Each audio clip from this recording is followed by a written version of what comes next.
Mr. Speaker, this is my third speech in a series. Earlier, I cited constitutional and federal law mandating that Congress, not the Supreme Court, determines whether to accept or reject state electoral college votes, and Congress, not the Supreme Court, has the final verdict on presidential elections. My remaining speeches describe voting system failures that threaten our republic. For emphasis, all republics depend on election processes that give candidates and citizens confidence that results accurately reflect voter will. Unfortunately, America's election process has systemic weaknesses that too often allow voter fraud and election theft and fail America. Today, I share my personal experience as a voter fraud and election theft target. In 1982, Democrats dominated Alabama.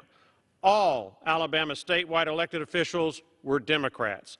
The legislature had 136 Democrats to only four Republicans.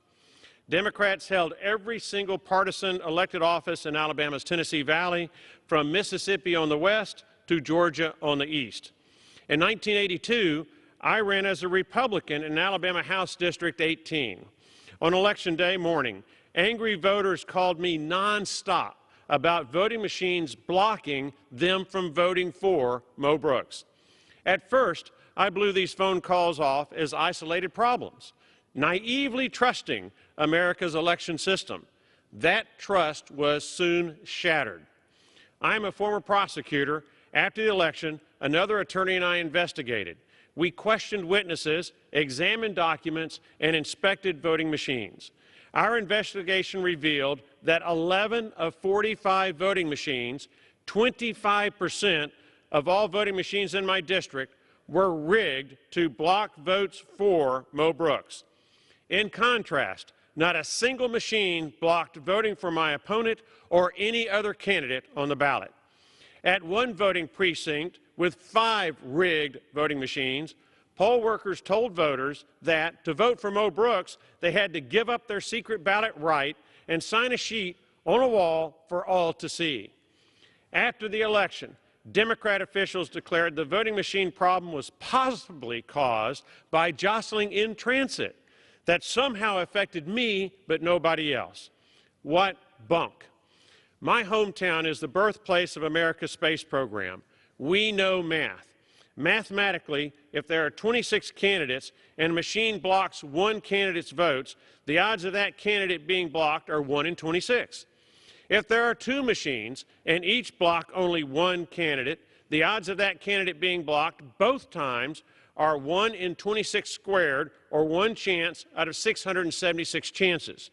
Similarly, if there are 11 machines and each block a single candidate's votes, the odds that all 11 blocked out Mo Brooks and no one else are 1 chance in 26 to the 11th power, which equals 1 chance out of 3.6 quadrillion chances. Hence, the probability these 11 voting machines were rigged is an overwhelming 3.6 quadrillion to 1. So the question becomes, who rigged the voting machines? In 1982, Democrats totally controlled Madison County voting machines.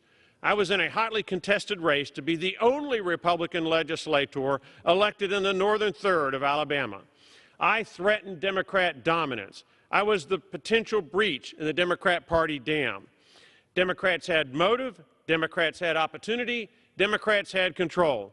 Democrats rigged the voting machines. Fortunately, despite the attempted election theft, we still won with 57% of the vote. Mr. Speaker, every candidate and every American has an absolute right to an election system that stops voter fraud, prevents election theft, and accurately records only lawful votes cast by eligible American citizens.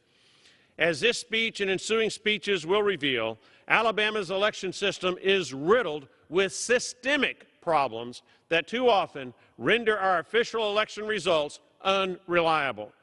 Each of these election deficiencies must be fixed and eliminated.